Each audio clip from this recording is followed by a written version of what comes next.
Good morning बच्चों। आज हम पाठ 10 पढ़ेंगे। पाठ का नाम है बटलू का घर। बटलू के घर में 4 लोग थे। बटलू, उसका भाई केस्टो, मम्मी और पापा। बटलू के पापा बिजली विभाग में इंजीनियर थे। एक बार की बात है, बटलू का पूरा परिवार गर्मी की छुट्टियों में अपने गांव जाने को तैयार था। उन्होंने सारे कमरे बंद कर दिए और बाहर एक बड़ा ताला लगाकर वे गांव चले गए।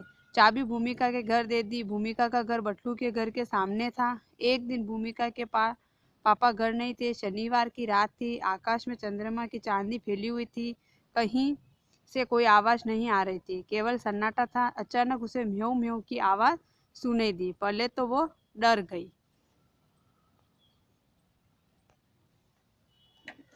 फिर चुपचाप मुंह ढककर सो गई। उसने टीवी में भूतों को बिल्ली जैसी आवाज करते सुना और देखा। एक दिन निकलने वाला था कि उसके पापा ने दरवाजे की घंटी बजाई। सुबह के 5:30 बजे थे। भूमिका ने पूछा, कौन?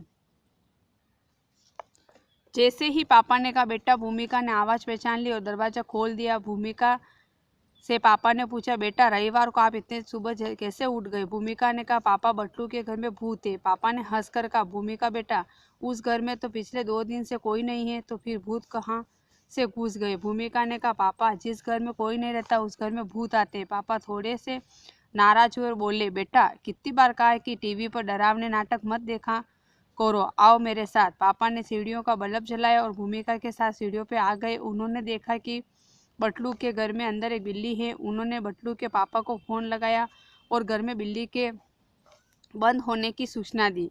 बटलू के पापा ने कहा, हम अपने घर की चाबी आपके ही घर देकर आए हैं, आप देख लीजिए, आप जैसा अच्छा लगे कर लेना। फिर क्या था, ताला खोल कर देखा तो घर के अंदर एक प्यारा सा बिल्ली का बच्चा बंद था। वह 2 दिन से भूखा भी था। दरवाजा खुलते ही वो बाहर आ गया और सीढ़ियों पर बैठी बिल्ली के गोद में जाकर छिप गया।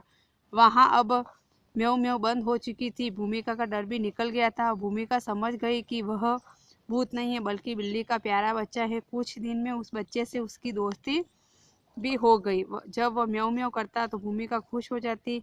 बस फिर दोनों लुका छिपी खेलने में मस्त हो जाते थे। भूमिका को पक्का विश्वास हो गया कि भूत प्रेत कुछ नहीं होते हैं। लोग बच्चों को डराने के लिए भूत प्रेत की बातें करते हैं।